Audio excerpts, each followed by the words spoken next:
ಕರ್ನಾಟಕ ಕಾರ್ಯನಿರತ ಪತ್ರಕರ್ತರ ಧ್ವನಿ ಸಂಘಟನೆಯ 4ನೇ ರಾಜ್ಯ ಸಮ್ಮೇಳನ ಹಾಗೂ ರಾಜ್ಯ ಪ್ರಶಸ್ತಿ ಪ್ರದಾನ ಸಮಾರಂಭ. ಹೌದು ವೀಕ್ಷಕರೇ, ಬೆಂಗಳೂರು ಗ್ರಾಮಾಂತರ ಜಿಲ್ಲೆ ನೆಲಮಂಗಲದ ಪುಷ್ಪ ಬೈರೇಗೌಡ ಕನ್ವೆನ್ಷನ್ ಹಾಲ್ನಲ್ಲಿ ಕರ್ನಾಟಕ ಕಾರ್ಯನಿರತ ಪತ್ರಕರ್ತರ ಧ್ವನಿ ಸಂಘಟನೆಯ 4ನೇ ರಾಜ್ಯ ಸಮ್ಮೇಳನ ಹಾಗೂ ರಾಜ್ಯ ಪ್ರಶಸ್ತಿ ಪ್ರದಾನ ಸಮಾರಂಭ ಅತ್ಯಂತ ಅದ್ದೂರಿಯಾಗಿ ನೆರವೇರಿತು. ಆಗಸ್ಟ್ 8ರಂದು ನಡೆದ ಈ ರಾಜ್ಯ ಮಟ್ಟದ ಸಮ್ಮೇಳನಕ್ಕೆ ನಿಷ್ಕಲ ಮಂಟಪ ಬೈಲೂರಿನ ಪರಮ ಪೂಜ್ಯ ಶ್ರೀ ನಿಜಗುಣಾನಂದ ಸ್ವಾಮೀಜಿಯವರು ದಿವ್ಯ ಸಾನ್ನಿಧ್ಯವನ್ನು ವಹಿಸಿದ್ದರು. ಸಮಾರಂಭವನ್ನು ವಿಧಾನ ಪರಿಷತ್ನ ವಿರೋಧ ಪಕ್ಷದ ನಾಯಕ ಶ್ರೀಮಾನ್ಯ ಚಲವಾದಿ ನಾರಾಯಣ ಸ್ವಾಮಿ ಅವರು ಉದ್ಘಾಟಿಸಿದರು. ಕರ್ನಾಟಕ ಕಾರ್ಯನಿರತ ಪತ್ರಕರ್ತರ ಧ್ವನಿ ಸಂಘಟನೆಯ ಸಂಸ್ಥಾಪಕ ರಾಜ್ಯಾಧ್ಯಕ್ಷರಾದ ಶ್ರೀ ಬಂಗಲೆ ಮಲ್ಲಿಕಾರ್ಜುನ್ ಅವರು ಪ್ರಾಸ್ತಾವಿಕ ನುಡಿಗಳನ್ನು ಆಡಿದರು. ಕಾರ್ಯಕ್ರಮದ ಅಧ್ಯಕ್ಷತೆಯನ್ನು ನೆಲಮಂಗಲ ಕ್ಷೇತ್ರದ ಶಾಸಕರಾದ ಎನ್ ಶ್ರೀನಿವಾಸ್ ಅವರು ವಹಿಸಿದ್ದರು. ಸಮ್ಮೇಳನದ ಅಂಗವಾಗಿ ಪತ್ರಿಕೋದ್ಯಮ ಕ್ಷೇತ್ರದಲ್ಲಿ ಗಣನೀಯ ಸೇವೆ ಸಲ್ಲಿಸಿದ ಸಾಧಕರಿಗೆ ರಾಜ್ಯ ಪ್ರಶಸ್ತಿಯನ್ನು ನೀಡಿ ಗೌರವಿಸಲಾಯಿತು.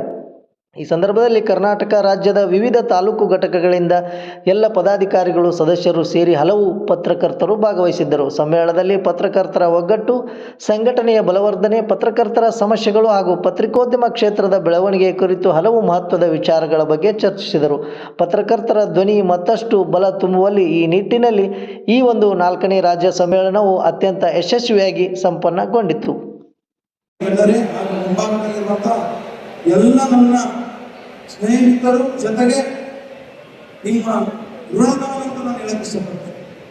ಇವತ್ತೇನು ಒಂದು ಸಾಕಿದೆ, ನಾನು ನಿಮ್ಮವನು, ನಿಮ್ಮ ಧ್ವನಿ ಇವನು ಅಂತ ಏನಿದೆ, ಆ ಧ್ವನಿ ಮಾಡ್ತಾ ಇಡೀ ಸ್ವಾತಂತ್ರ್ಯ ಬಂದಾಗಿಂದ ನಿಜವಾಗಿಯೂ ನಮಗೆ ಯಾವ ಸರ್ಕಾರಗಳು, ನಮ್ಮ ಮಾಲೀಕರು 80% ಪತ್ರಕರ್ತರಿಗೆ ಏನು ಕೊಟ್ಟಿಲ್ಲ ಮೂಲ ಸೌಕರ್ಯ. ಬಹಳಷ್ಟು ನೋವಿದೆ ನನಗೆ. 100 ವರ್ಷ ಇತಿಹಾಸದಂತ ಸಂದರ್ಭದಲ್ಲಿ ಏನು ಮಾಡೋಕ್ಕಾಗ್ತಾ ಇಲ್ಲ. ಕೇವಲ 3 ವರ್ಷದಲ್ಲಿ ಇಷ್ಟು ಜನ ಸೇರುತ್ತಾ ಇರೋ ಜೊತೆಗೆ ಇನ್ನು ಮಧ್ಯಾಹ್ನ ಮೇಲೆ ಸಾಗರೋಪಾದಿಯಲ್ಲಿ ಪತ್ರಕರ್ತರು ಬರ್ತಾ ಇದ್ದಾರೆ. ಎಷ್ಟು ನಾವು ದುಡ್ಡು ಕೊಟ್ಟು ಈ ತರ ಮನ್ನಣೆ ಸಿಗಲ್ಲ. ಒಬ್ಬರಿಗೂ ನಾವು ಇನ್ವಿಟೇಷನ್ ತಲುಪಿಸಕ್ಕಾಗಿಲ್ಲ. ನಿಮಗೆ ಆದ್ರೂ ಒಂದು ವಾಟ್ಸಪ್ ಅಲ್ಲಿ ಮಾಡ್ಕೊಂಡು ಇಷ್ಟು ಪ್ರೀತಿ ತೋರಿದ್ರಲ್ಲ, ನಿಮ್ಮ ಋಣ ನಾನು ಬದುಕಿರೋವರೆಗೂ, ನಿಮ್ಮ ಮೂಲಭೂತ ಸೌಕರ್ಯ ಕೊಡೋವರೆಗೂ ನಾನು ವಿಶ್ರಮಿಸುತ್ತಿಲ್ಲ ಅಂತ ಇಲ್ಲಿ ಪ್ರಮಾಣ ಮಾಡ್ತಾ ಇದ್ದೇನೆ. ಅವಮಾನ ಮಾಡಿದವರೇ ನಮಗೆ ಮಾರ್ಗದರ್ಶಕ, ಪ್ರೀತಿ ಕೊಟ್ಟವರೇ ದೇವರುಗಳೆಂಬ ಸಿದ್ಧಾಂತದಲ್ಲಿ ಪತ್ರಕರ್ತರಾದಂಥ ನಮಗೆ ದೀಪದ ಬಡದಲ್ಲಿ ಕೆತ್ತಲು ಎನ್ನುವಂತೆ ಯಾವುದೇ ನಮಗೆ ನಮ್ಮ ಮಾಲೀಕರು ಒಂದು ಕಡೆ ವಂಚಿಸ್ತಾರೆ. ನಾನಿವತ್ತು ಎಲ್ಲ ಮಾಲೀಕರನ್ನು ಹೇಳ್ತಾ ಇಲ್ಲ. ಇವತ್ತು ಮಾಧ್ಯಮ ಪಟ್ಟಿಯಲ್ಲಿ ಇರುವಂತ ಇವತ್ತು ನಮಗೆಲ್ಲ ಒಂದು ಮಾನದಂಡ ಏನಾಯ್ತಪ್ಪ ಅಂತಂದ್ರೆ PRJ ಇಲ್ಲ RNA ಅದಿದ್ರೆ ಸಾಕು, ಅದೇ ನಮಗೆ ದೊಡ್ಡ ಲೈಸೆನ್ಸ್. ಇಲ್ಲ ನಮ್ಮ ನಿರಂತರ ಸಂಚಿಕೆ ಇವೆರಡು ಇದ್ರೆ ಅವನು ಪತ್ರಕರ್ತ, ಜೊತೆಗೆ ಪತ್ರಕರ್ತರ ಮಾನ್ಯತೆ ಇರಬೇಕು. ನಮ್ಮೆಲ್ಲರಿಗೂ ವಂಚಿಸದಾಗಿ ಸರ್ಕಾರ ಇವತ್ತು ನಮ್ಮನ್ನ ತುಳಿಬೇಕನ್ನೋ ಒಂದು ಉದ್ದೇಶ ಇಟ್ಕೊಂಡು ಪತ್ರಕರ್ತರ ಮಾನ್ಯತೆ ಪತ್ರ ಮಾಡಿದ್ದಾರೆ. ಏನ್ ಸಾಧನೆ ಮಾಡಬಹುದು? ಪತ್ರಕರ್ತರ ಮಾನ್ಯತೆ ಪತ್ರ ಯಾರಿಗೆ ಸಿಗ್ತಾ ಇದೆ? ಒಬ್ಬ ಮಾಲೀಕರು ಇತರ ಪತ್ರಕರ್ತರಿಗೆ ಕೊಡಬೇಕು. ಇಲ್ಲಿ ಏನಾಗ್ತಾ ಇದೆ ಅಂದ್ರೆ ಮಾಲೀಕರುಗಳು ನಮ್ಮ ಹೆಂಡತಿ, ಮಕ್ಕಳು, ಹಳೆಯ ಸೊಸೈಟಿಗೆ ಕೊಡ್ತಾ ಇಡೀ ಮತ್ತೊಂದು ಕಡೆ ವಂಚನೆ ಮಾಡ್ತಾ ಇದ್ದಾರೆ. ಇವತ್ತು ಕಾರ್ಮಿಕ ಇಲಾಖೆ ಕಣ್ಣು ಮುಚ್ಕೊಂಡು ಕುಂತಿದೆ. 10 ಜನ ಇರೋದ್ರಲ್ಲಿ ಕಾರ್ಮಿಕ ಕಾನೂನುಗಳು ಒಂದು ಪ್ರಾಯೋಗಿಕ ಇಲ್ಲ, ಖಾಸಗಿ ಇರಲಿ ಇದ್ದಂತ ಸಂದರ್ಭದಲ್ಲಿ ಕಾರ್ಮಿಕ ಕಾಯ್ದೆಗಳು ಅನುಷ್ಠಾನ ಆಗಲೇಬೇಕು. ಇವತ್ತು ನಾವು ಪತ್ರಕರ್ತರ ಟೇಬಲ್ ಸರ್ಕಾರಗಳನ್ನೇ ಒಳಗೊಳಿಸುವಂತ ಶಕ್ತಿ ನಮಗೆ ಕೊಟ್ಟಿದ್ದಾರೆ. ಆದ್ರೂ ನಮ್ಮ ಜೀವನ ರೂಪಿಸ್ಕೊಳ್ಳುವಂತ ಶಕ್ತಿ ನಮ್ಮ ಪತ್ರಕರ್ತರಿಗಿಲ್ಲ ಅಂತ ನೋವಿದೆ. ಈ ಒಂದು ಕಾರಣಕ್ಕೆ ನಾನು ಬಳ್ಳಾರಿ ಜಿಲ್ಲೆ ಶಿವಮೊಗ್ಗ ಕೋಟೇಶ್ವರದಿಂದ ಒಂದು ಹಳ್ಳಿಯಿಂದ ಬಂದವನು. ಕೇವಲ ಈ ಸಣ್ಣ ಪುಟ್ಟ ಪತ್ರಿಕೆಗಳನ್ನು ನಡೆಸತಕ್ಕಂಥದ್ದು ಎಷ್ಟು ಕಷ್ಟ ಅಂತ ಬೇರೆ ಯಾರಿಗೂ ಅರ್ಥ ಆಗೋದಿಲ್ಲ. ಅದು ನಿಮಗೆ ಮಾತ್ರ ಗೊತ್ತು. ಇದಕ್ಕಿಂತ ಹೆಚ್ಚಾಗಿ ಏನಾದರೂ ಗೊತ್ತಿದ್ರೆ ನಿಮ್ಮ ಮನೆಯವರಿಗೆ ಗೊತ್ತಿರ್ಬೋದು ಅಷ್ಟೇ. ಯಾಕಂದ್ರೆ ನಿಮ್ಮ ಕಷ್ಟ ಗೊತ್ತಾಗೋದು ಮೊದಲು ಅವ್ರಿಗೆ ಅಲ್ವಾ, ಅವ್ರಿಗೆ ಮಾತ್ರ ಗೊತ್ತಿರುತ್ತೆ. ಇದು ಸಮಾಜಕ್ಕೆ ಗೊತ್ತಿರೋದಿಲ್ಲ. ಆದರೆ ನೀವು ಏನೇ ಸಣ್ಣ ಪುಟ್ಟ ಇದ್ರೂ ಕೂಡ ಸ್ಥಳೀಯ ಮಟ್ಟದಲ್ಲಿ ಇಷ್ಟೊಂದು ಸಾಧನೆಗಳನ್ನು ಮಾಡ್ತೀರಲ್ಲ, ಆದ್ರಿಂದ ಯಾರೇ ಆದರೂ ನಿಮಗೆ ಕೃತಜ್ಞರಾಗಿರಬೇಕು. ಆದರೆ ನಿಮ್ಮ ಕೆಲಸ ಇದೆಯಲ್ಲ, ಅದು ಕೃತಜ್ಞತೆಯನ್ನು ಕೊಡ್ತಕ್ಕಂಥ ಕೆಲಸ ಅಲ್ಲ.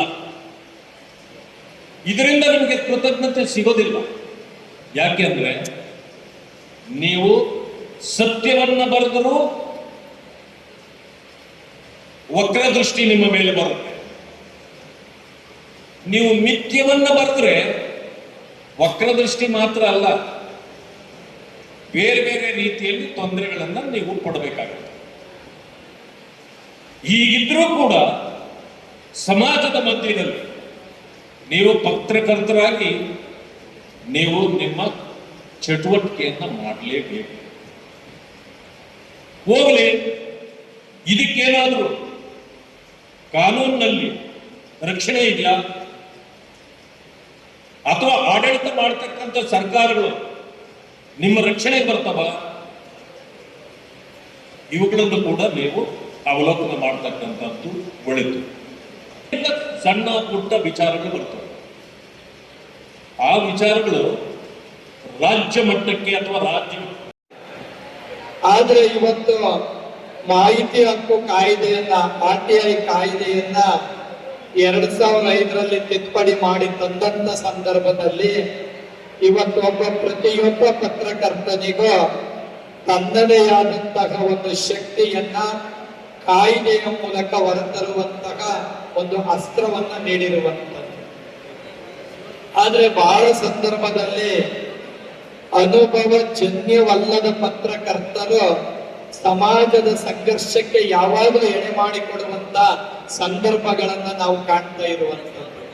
ಒಂದು ಪ್ರಶ್ನೆಗಳನ್ನ ಕೇಳ್ತಾ ಇದ್ದೆ, ನೀವು ಪತ್ರಿಕೋದ್ಯಮಕ್ಕೆ ಬಂದ ಸಂದರ್ಭಗಳಲ್ಲಿ ನಿಮಗೆ ಈ ಪತ್ರಿಕೋದ್ಯಮ ನಿಮಗೆ ತೃಪ್ತಿ ಕೊಟ್ಟಿದೆಯಾ ಅನ್ನುವಂಥದ್ದು, ಪತ್ರಿಕೋದ್ಯಮದಲ್ಲಿ ತೃಪ್ತಿ ಇದೆಯಾ ಅನ್ನುವಂಥದ್ದು.